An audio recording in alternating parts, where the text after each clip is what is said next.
Pour accompagner la réforme de la voie professionnelle, nous avons conçu une évaluation transversale et commune qui vous accompagnera tout le long de votre scolarité.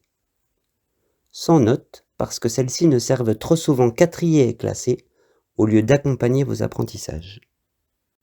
Pour faire de vous un professionnel éclairé, c'est-à-dire qualifié, responsable et respectueux, nous avons dégagé 4 compétences qu'il vous faut atteindre.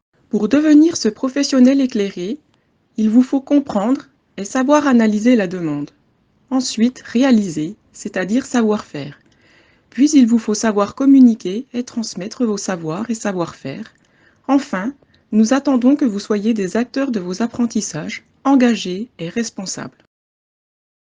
Au cours des différentes périodes de votre formation, vous allez régulièrement réaliser des tâches ou des exercices qui démontreront vos capacités à les réussir ou non.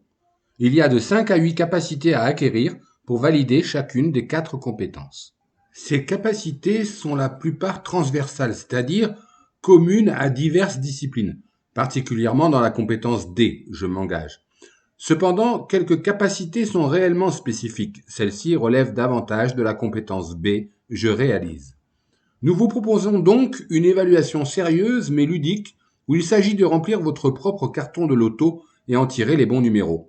Dans l'idéal, il s'agirait de colorier en vert foncé votre bulletin, démontrant ainsi une maîtrise parfaite des capacités attendues. Par contre, si la couleur dominante est rouge, il s'agira de comprendre pourquoi et de vous poser les bonnes questions.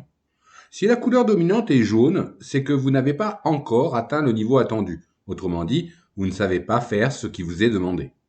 Le vert montre que vous avez atteint un niveau acceptable qui vous permettra sans nul doute de décrocher votre examen final. Cependant, dans la majorité des cas, il est fort probable que votre bulletin ressemble davantage à un patchwork de couleurs dont il vous faudra analyser vos réussites et surtout vos manques pour y remédier.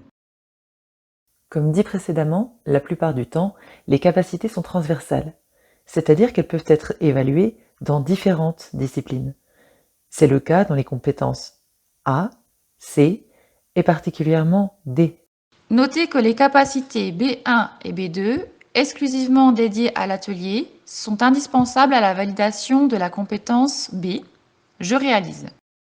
Notez enfin la particularité de la capacité D7 qui fonctionne en bonus, pas de rouge ni de jaune, remplie par la vie scolaire pour valider votre engagement à l'échelle de l'établissement.